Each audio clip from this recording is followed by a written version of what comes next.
All right, good morning, everybody. Good to see you out this morning. Want to thank Brad for covering classes last week.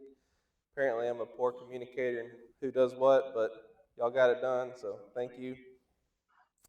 We're going to be looking at the last lesson, actually 10 things I want my kids to know. So, we're going to have this week, and next week will be our last week. We'll probably be finishing up this lesson on Wednesday, and then next week it's just kind of a very broad overview of everything we talked about and some discussions and things we might take away from this class. So, hoping for some just good discussion next week. Before we get launched in, Nathan, would you care to lead us in a word of prayer? Sure. Let's pray. Dear Heavenly Father, thank you for this day. This morning we can come focus together on our lives at home, family, and children, young and old. You know the challenges we face each and every day. You know the world we live in, and you give us the opportunity to raise great Christians in it. Thank you for Luke, his wisdom, and everyone else in here contributes. Thank you for your love and grace and mercy that gives us the strength to do so, courage, raise great. Father, thank you for everything you do for us. In your son's name we pray. Amen. Thank you. In the history of our country, it has never been a greater challenge to raise up godly kids than it is today. This is straight out of the book. Um, and some of the references that the author backs up on with this with this statement is things like birth control distributed without parental notification, music celebrating murder, gang violence and rape, guns being the number one problem facing school administrations, or technology allowing for easy pornography or other things. What do you think about that statement?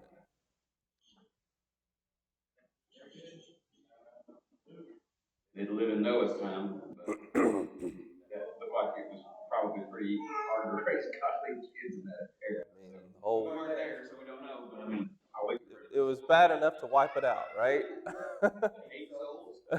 Yeah, I would have loved to know the full number, of what took place that day. Um, just for comparison. So it's interesting. I think all we have to compare to is what we know and what we have. We weren't there. We can talk to our parents about the things they experienced or our grandparents about the things they experienced.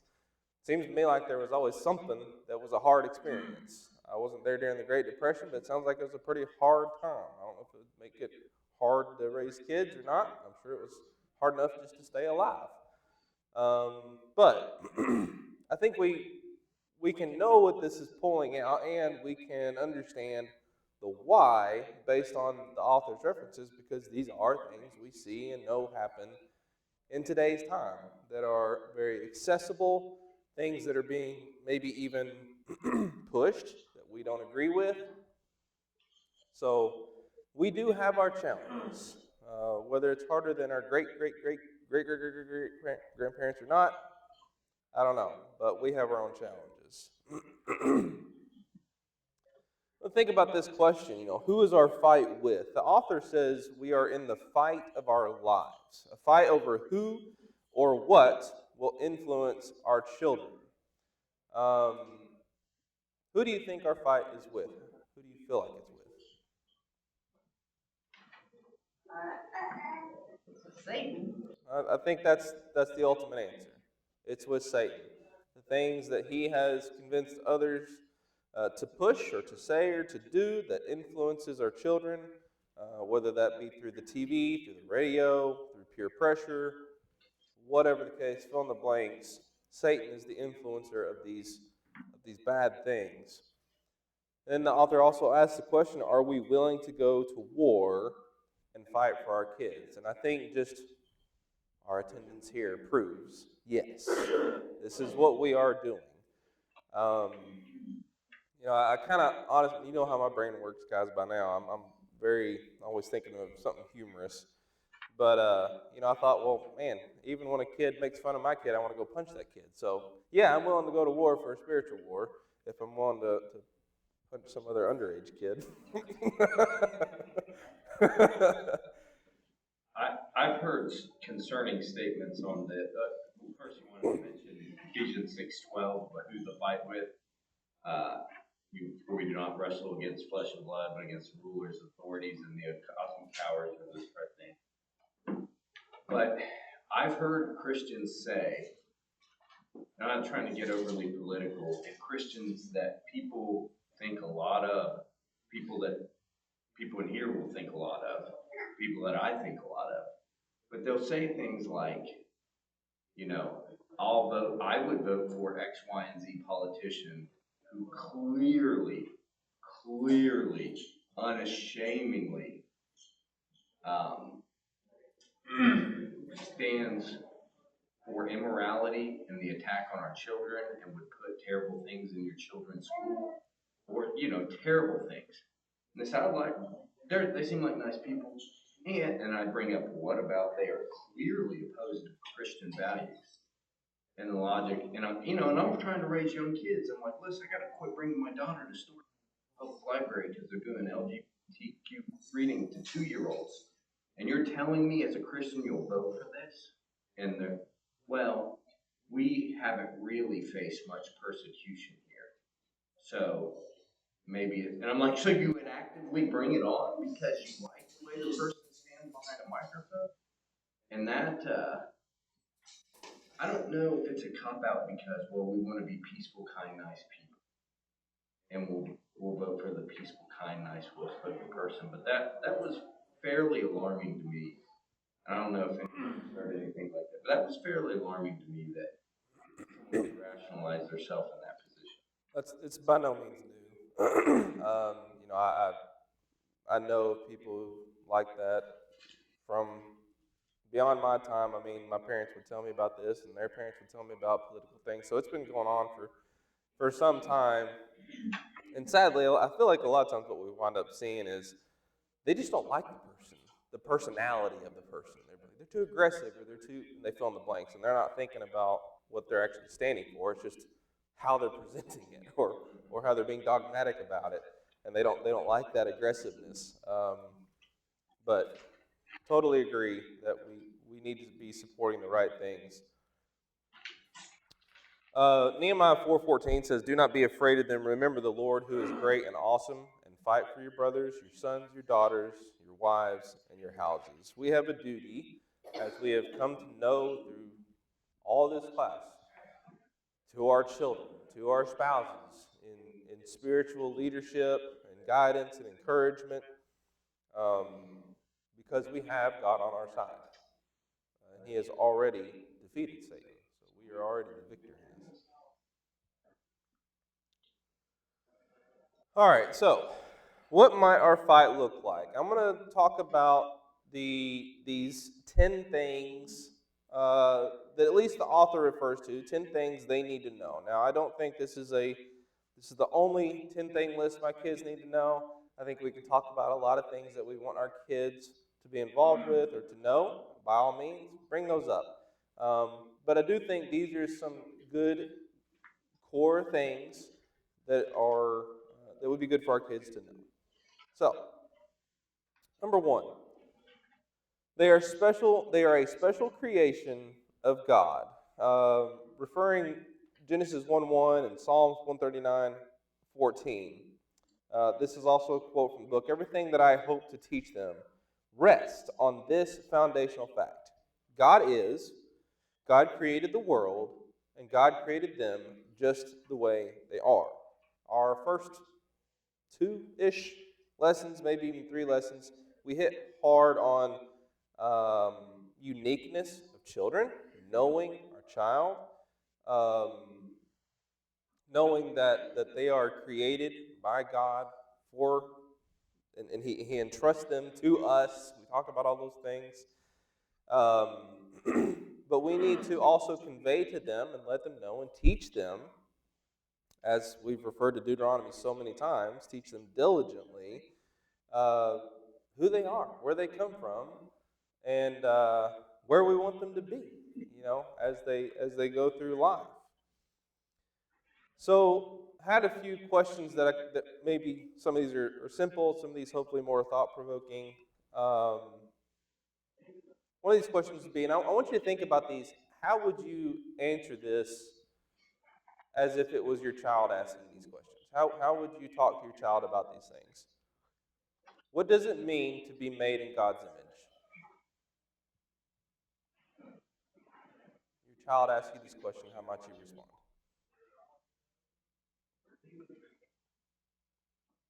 You're a spiritual being that has a sense of morality, right and wrong. It's that creation of God. I mean, He's instilled that in us. Okay? So I'd say some of our basic characteristics, some, not all, but some of them reflect the nature of God. He made us like Him in some ways. Okay? And therefore, you have an inherent value. You know, it's not that you're just some happenstance of nature. Yep. You're a special, created being. It may depend on the age. You may start out saying, hey, you're maybe an image of your parents. You have your parent, your dad's eyes, your mom's mouth, whatever. You can use those parallelisms and then say, okay, this is how we're thought by those kids. Yeah, good. Yeah, and of course some of these are going to be age dependent. Yeah, obviously. I think you'll encounter questions like these or similar to these probably between the ages of like 4 and 12 if you bring your children up in the church, because they're already exposed to some things, but they start asking these questions, at 10 p.m. at night because they don't want to go to bed. So you got to think of a good, quick answer. Good, thank you. How does knowing you are God's creation affect how you see yourself? So how should they see themselves knowing they are God's creation? They have worth. They have worth. Yes, absolutely. God created everything and it works perfectly, and He doesn't make mistakes. He doesn't make mistakes in how He created them either. Mm-hmm. Good. Maybe purpose, a lot of times purpose. Yep. Use your purpose. Yep. To add to that, I was gonna say you have a purpose already. It's not something you need to go searching for. Good. Great. Here's one that's probably, I think, for those of you who are looking at multiple kids to really consider is, how are you going to answer this question? How should we treat others knowing they are also God's creation? There's been many meditations and lessons about this point. There's the soul there. Lots of people talk about this. If you can get to that point where there is a soul, maybe we should consider Empathy. So I think this is something that comes into play so strong in both in and outside the home. So if they have siblings, if your children have siblings, they need to understand that who they are talking to and how they are treating them. This is someone also formed in the womb by God, given a purpose, someone who is special. They're that much more special through blood. This is my brother. This is my sister. But they are a soul that God has given. Equally, as we go out of the home, that there are others who have not had the lives they may have had, may not have been exposed to the things they were exposed to, but that doesn't make them less. Jesus came to seek who? The lost, right? So are we raising our children to teach them to look for the lost, to help the lost, to see a soul, and not just someone who is different in a way that I can't comprehend and I can't get along with? Is there something I can do to love them and show them and help them? Well, and you can also teach them that it is also their soul at stake. Very good. Yep. I'm not worried about, yes, I'm worried about other people's soul as well, but I can't control how they treat others. That's right. Yep. Good. These are all things I think are going to be these difficult tasks in parenting. Getting this across and teaching our children how to navigate these things. This doesn't happen overnight. We're still working on it 17 years later. So this is ongoing. Okay. Anything else for they are a special creation of God?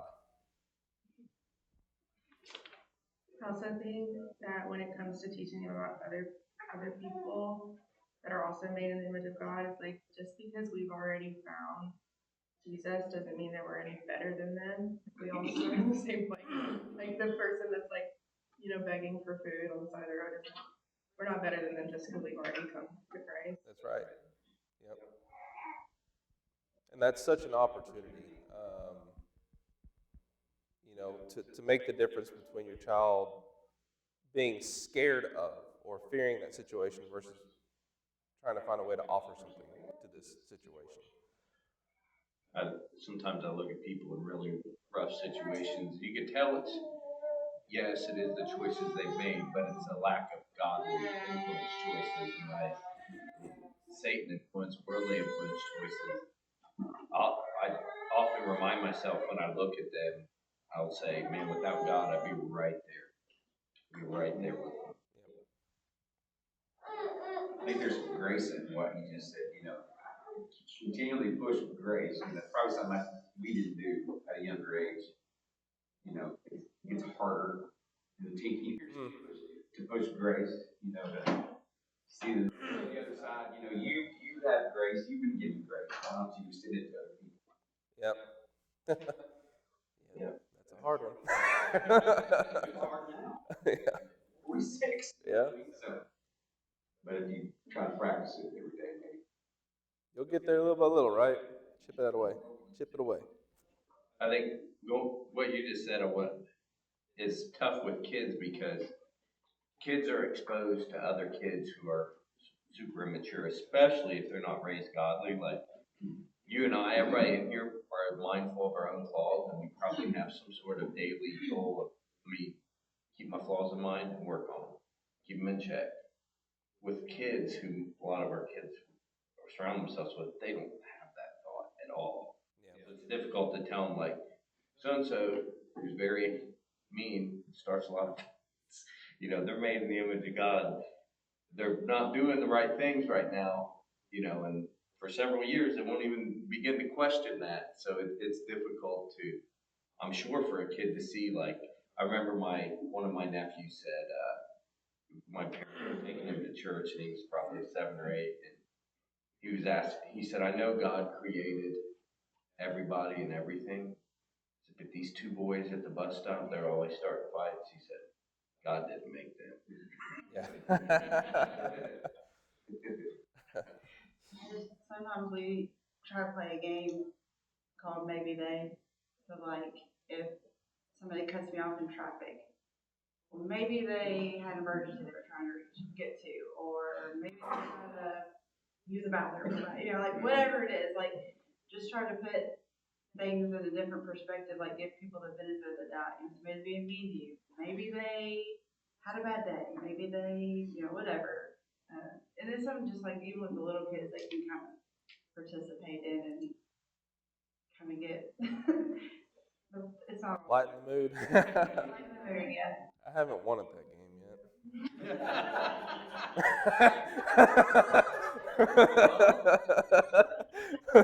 Maybe that text message was super. No, that's How do funny. you win at that one? Yeah, I don't know. I gave up. I'm joking. Something else I've been thinking about as we're talking about this, and this is something I think all of us have likely experienced, and maybe even still experience, is going back to society or culture. What is the norm, right? What they're seeing every day as the norm is maybe not what God is wanting, right? And I still even experienced this like just this last week when I went to Denver, Colorado for a convention. what do people do in the adult world to loosen up and start conversations? It's always alcohol. Always alcohol, these things. Mass consumption. And they know me, they know I didn't drink. And in the table with everyone having drinks, and I got water, and they were like, Luke, you don't drink? And one of the guys who works with me, and I think he's trying to be funny, didn't really come across funny, he was like, no, Luke's a man of the Lord. And I was just like, I'm just making sure y'all are getting home safe, So just kind of went along with it. It don't bother me anymore, but this is something they need to know, that this is lifelong. We're always going to encounter something that is different in the world's eyes than how we were supposed to act in the Lord's eyes. And that is what makes us special. Not the sidebar of this, but if you would have said it was an addiction for 20 years for me, that's why I don't drink anymore, there would have been yes. Yeah, I could have said I'm 40 years sober. Yeah.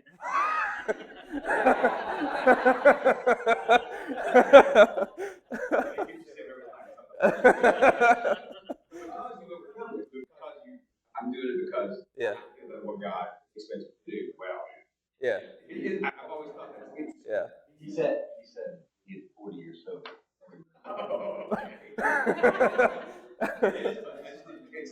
Yeah. It's a big part of culture. I heard a comedian once say, he said, if I tell people, if I'm at a dinner or something, I tell people, I don't drink water. He said, no one will bat an eye. I don't drink water. He said, but if I tell them I don't put poison in my body, they all look at me sideways. What? What do you mean? And that's just, unfortunately, again, if we weren't with Christ, we'd probably have a yeah. That's how we would get along in the world, doing what the world does. All right, good. Lots of good thoughts on that. Thank you. This is kind of part two of that. Children will suffer through defeats and disappointments. They will be doubted by others, and they will doubt others. They will doubt themselves. One thing we'll see them through these hard times is the knowledge that God loves them. And they must learn that in the home. So we've kind of already spoken to that and summed that up, but I thought that was a good pull from the author there. All right. What they need to know, number 2, they are loved unconditionally. Many children feel unloved, growing up in daycares or babysat by the TV, left to make it on their own. Kids deserve the gift of parents who will make them feel important, cherished, and loved. We can show love in many ways, and this is what the author says, but the best has never been improved on. Tell them. And you tell them again and again. Children need to know they are loved no matter what happens. Love can be shown in many ways: hugs, notes, nighttime rituals, and such expressions bring calm to their world. Some other verses to think about with this, of course, we can always refer to John 3:16, the love of God, Romans 8:38 through 39 as well would be good to refer to. And the thought just that God's love isn't based on performance. It's constant and unwavering. So these are maybe, you don't have to answer this one, but maybe a good question to consider talking to your children about is a time that you felt loved even when you didn't deserve it. These are maybe stories that you can bring from your upbringing or your experiences, and it might be good for kids to hear some of these stories so they know they aren't alone, or that they can help, or it helps them understand why God's love is always constant, always there, because we all feel like maybe we didn't deserve something at a time when we were given it anyway. We talked about grace. Here's one to consider. How is God's love different from human love? How would you explain that to a child? Well, I think one of the most reassuring things is, our love can kind of wax and wane a little bit. God's love is set to the max. Like, there's no way He's going to love me more tomorrow than He does right now, or than He did yesterday, or not even close. So, Anybody else? God's love is eternal.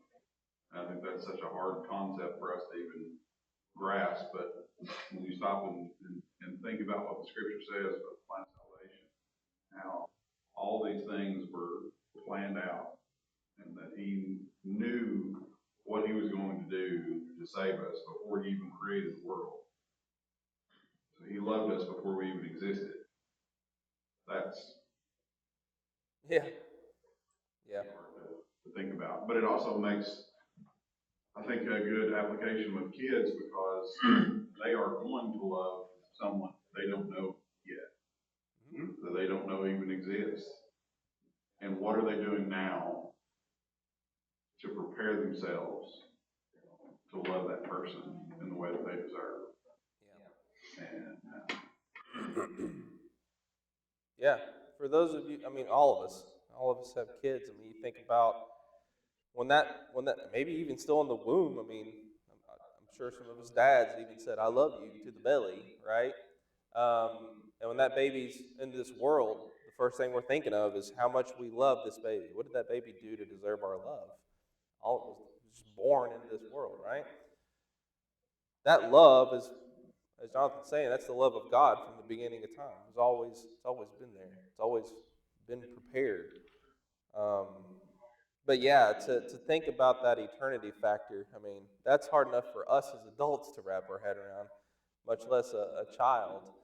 Um, but just to kind of emphasize that, though, so they start hearing that, and then they can learn over time what that really means, is really good.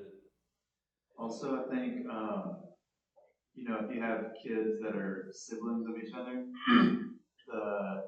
all human love comes from God's love, and the highest form of love is self-sacrificial. And so you can kind of teach them, every time you do something for somebody else, whether it be your sibling or whoever, every time you do something that's maybe you don't want to do, but it's serving them, that's a way of, sacrificing your wants for their needs. And so the more you can practice that, the more you're practicing, God's love and self-sacrifice and spreading that to them. Awesome. Great. Yep. Good.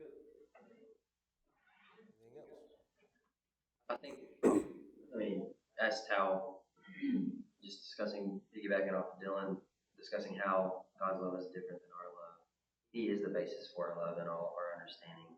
And we are kind of examples of his model. So,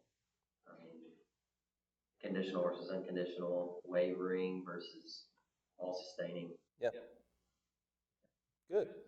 And God's love is always well intentioned, and I think as they start dating, it can kind of be hard to it can be hard to find someone who shows love without any different intent than pure selfless attention.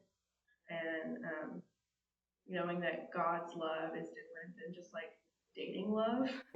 Yeah. Yeah. You give me the EVs on that one. The one thing I think is the closest analogy I can think of, and I don't know if a kid will understand it as much as a parent will, but like you said, that love that's instant when you're a parent to a child, you can get a kid to grasp everyone you see with God's children. So he loves everyone in a similar way like I love you. And that's everybody. Yeah. And that's and you might get the question, do you love everybody?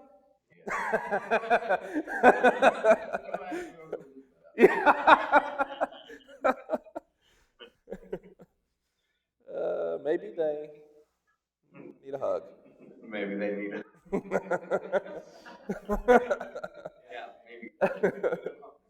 Yeah, definitely be a better pick for that. That's good. I saw this question. It's really no different, but for some reason it stand out to me. It said, "What does unconditional love look like in a teenager's world?" When Dylan was saying what he said, I was thinking, man, I got to work on my teens. Yeah. Honestly, I literally just said that to one of our children the other day. Bragging about having to help serve, and I brought that up. Whatever you're doing to glorify God. And response was, way to make me feel guilty. We were like, I thought I had to do. Disclaimer is I have no place to give advice. But, you know, this morning, my kids are little, but this morning, like Phoebe, when she got up, first thing she wanted to do was, because Philip was crying this morning, and she was like, I can help him. She's like, I want to read him a book. And so she wanted to sit in the rocking chair and hold him and read him a book. Of course, she can't read, she's two. But, you know, like that's like one of those pictures of ideal, like innocence. Absolutely. You know, it's just like, man. If you can keep that going, you're doing a great job. So say, whatever you're doing, yeah. That's I think that's also, I feel like that reminds me that, you know, I feel like kids have that in them just innately. And it's more our job just to not mess that up and not let the world take that away from them. And keep that innocence and that goodness. It's so much of our job is just preserving that. We have to instill a lot of it, but there's a lot of it that's just there. They recognize, you know, goodness and empathy. I'm always amazed at how empathetic our kids are. You know, Avery was sick this week, and Austin, he'd go, you know, get a glove on or whatever, you know, something that he thought would make him feel better. It is sweet. It's amazing. Luke, I was come to mind the verse Matthew 18:3-4. Truly I say to you, unless you turn and become like children, you will never enter the kingdom of heaven. Whoever humbles himself like this child is the greatest in the kingdom of heaven. There's a reason he says that. Because, you know, siblings, they bicker and fight, but 2 seconds later, I mean, bring on the biggest hug. You know, it is turn right around and I love you more than anything. Yep, it's so true. So here's tying with all that, and I think I know the answer for you guys, but just digest this for just a second. And that is, do your kids know they're loved even when they mess up?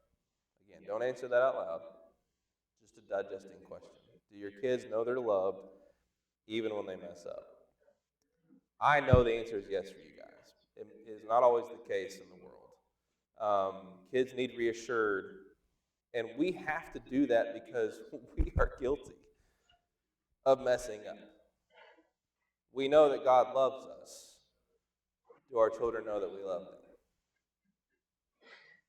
That's all I'm going to say before we all start crying. Ask them. Yeah. Ask them. See what they say. The ones that can understand it, ask them. Here's a good shape. Yeah, the couple small ones consistently. Say to them, you know, I love you even when you don't listen. And they get that. But Jude, the small one, here's the sobering part. He said, I love you even when you're hateful. Oh, man. Ugh. Yeah. Take it. Both ways. I don't even know how to respond to that. I didn't either. And I listened for a minute. Oh yeah. Go to your room and think about what you just said. I mean, it may be a good exercise to know like what they perceive. Yeah. I mean, honestly, it may be. I think growing up, I don't know if my parents meant to do this, but like, you know, I was 4 and my sister was 14, and they said, you cannot live here anymore. You know, they kicked her out, and she lived with our grandparents, and we didn't see her for 6 years, you know. And now, don't get me wrong, they got pushed to a pretty far point at that point, and I'm not saying it was right or wrong or whatever, but hearing the other conversations about, you know, even being raised in the church, I always felt like if even the family and family love was a meritocracy, and you had to earn it, all the time, and if I'm not earning it, I'm not loved. I remember even one time my father said, like, I think he was a new Christian, so he was a little maybe conflated some ideals of the Bible when Jesus said, "If you love me, keep my commandments." And I remember being told, like, when you tell us you love us before you go to bed, but you don't listen to us, that means you don't love us. And I was like, so that just made my whole stance on even family love as a meritocracy. You have to earn it every day. And it took me a long time when I found people that were just like, no, we love you just because you're just you. That's it. If you want to act out of gratitude for that, great. But we love you just for who you are, just for being you. And that was a very liberating feeling. And I feel like children and then children of God can act in a more liberating servant type of way when they know I'm loved just because.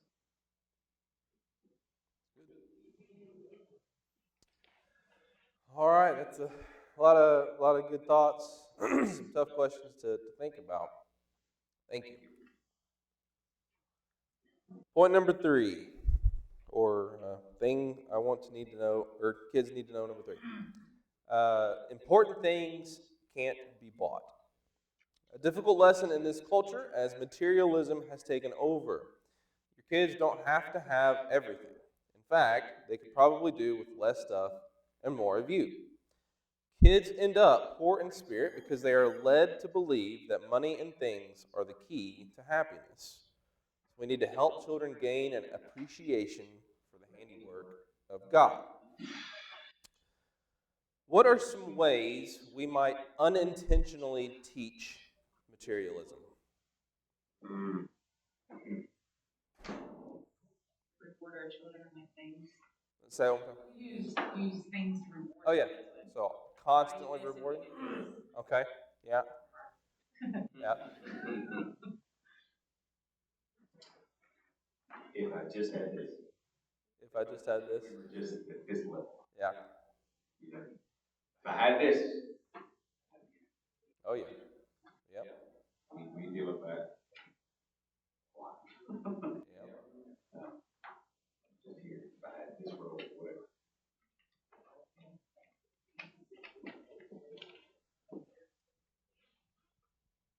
Anything else?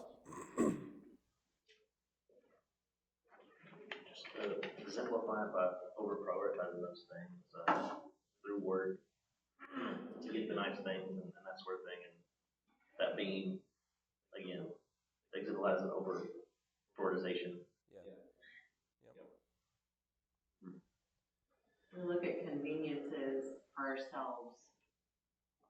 Oh, if I had this, it would make my day so much easier and less stressful. Well, speaking completely to myself, maybe there's a reason we don't have those things. We need to put in the work, show our kids that we're putting in the work to get those things, and therefore we take that even better care of our things because we work so hard for it. There was a preacher here. I don't want to get too off the tangent, but he's either here or Lakeside, and when we were there, he told a story to kind of relay materialism, and I'm going to botch a little bit, but it was kind of a lady in a village. She had a hut, and they had to take on her father or her husband's father because he was ill. They didn't have a very big hut, so she went to the chief of the tribe and said, "We need a bigger space because we're taking more people in our house." And the chief said, "Do you have any chickens?" And she was like, "Yeah, we have chickens." He said, "Put the chickens in your house for a week." She was very confused, so she put the chickens in the house for the week. Next week, she was like, I'm going crazy. The chickens are in the house. The grandfather's in the house. I don't know what to do. She said, "Do you have a dog?" "Yes, we have a dog." "Put the dog in the house for the week." This went on up to a dog, to a donkey, to a cow. So at the end of the week, or at the end of the month, she had all these things in her hut that she was trying to manage out of. The last week, she goes to the chief. She's like, I don't know what else to do. There's literally no space. He said, "Are all these animals still in the house?" She said, "Yes." He said, take them all out. So she goes home, she takes all the animals out of the house, and she realized just how much space she truly had. And then she could manage just fine. So the whole point was sometimes we lose sight of what we have because we're responsible for packing so much into it. And we just need to manage it better, right? And be appreciative of what we already have. So it's contentment being taught. I thought that was a neat little story because it's so true. If we have a room and we say, man, we need a bigger room, you start packing that room, and then about a month later, empty that room, you're going to think, we have all sorts of space. And that's the concept. I'm guilty of this. This is a little off topic, but I mean, just the concept in the major billion-dollar industry that storage units are in America. I have a storage unit, so I'm not saying. I think it's crazy. I always said, "Already put it." We don't. And here we are. Those of you that help me move, it becomes apparent. I'm just, what am I doing? Yeah. What am I doing? Everything, though, well, on my stuff, I actually use. But still, it doesn't mean you need it. Yeah. Yeah. Doesn't mean, but it doesn't mean I need it, you know. Yep. Man. I was hoping to get to point number 5. Well, we may be able to roll over to next week after all. All right. So thank you very much. Great conversation on these. We'll pick up on number 4 on Wednesday night. On Facebook and